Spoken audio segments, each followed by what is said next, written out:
Our air right now and our water right now is as clean as it's been in decades. It's really incredible, but we're at a very, very good point environmentally right now. So anyone with an iota of common sense can tell that that's not true, or anyone who pays attention slightly to the news.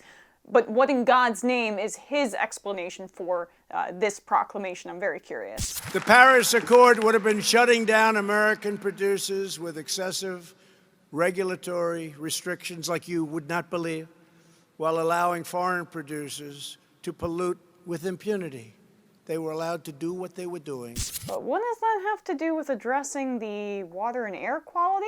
Because, you know, we can actually check figures on your claims, right? After years of decline, a spike in air pollution may have taken the lives of almost 10,000 additional Americans over 2 years. Following a 24% drop between 2009 and 2016, particulate matter air pollution in the U.S. increased 5.5% in 2017 and 2018, according to a new analysis of Environmental Protection Agency data by 2 Carnegie Mellon economists. What was different in the 2009 to 2016 years?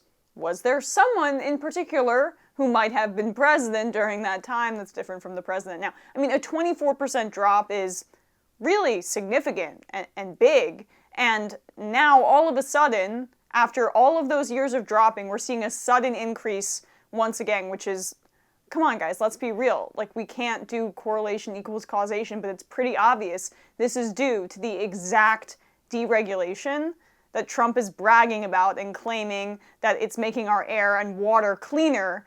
It's gaslighting, brazen lying at its finest.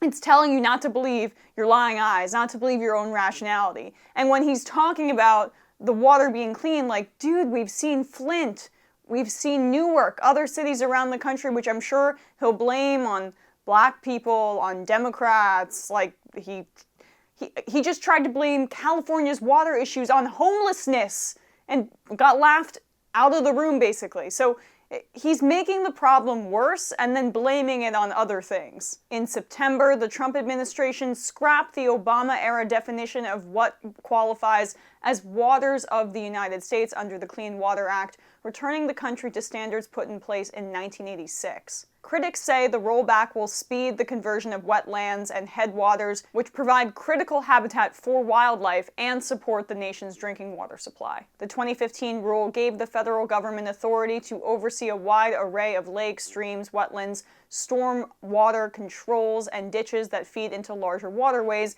that are clearly protected under the 1972 Clean Water Act. Americans drained about half of the 220 million acres of wetlands in the contiguous United States between the 1780s and 1980s, most of it to expand farmland. That rate began to slow after George H.W. Bush took the White House, pledging to stem the tide of wetlands loss. A Republican who isn't completely insane, had some semblance of a conscience about the environment, at least in some areas. I mean, his son, certainly, he had work to do.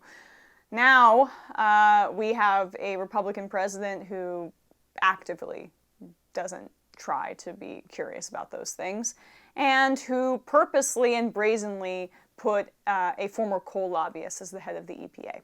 So this is the natural progression of those very fortunate series of events. It's really, really scary and depressing.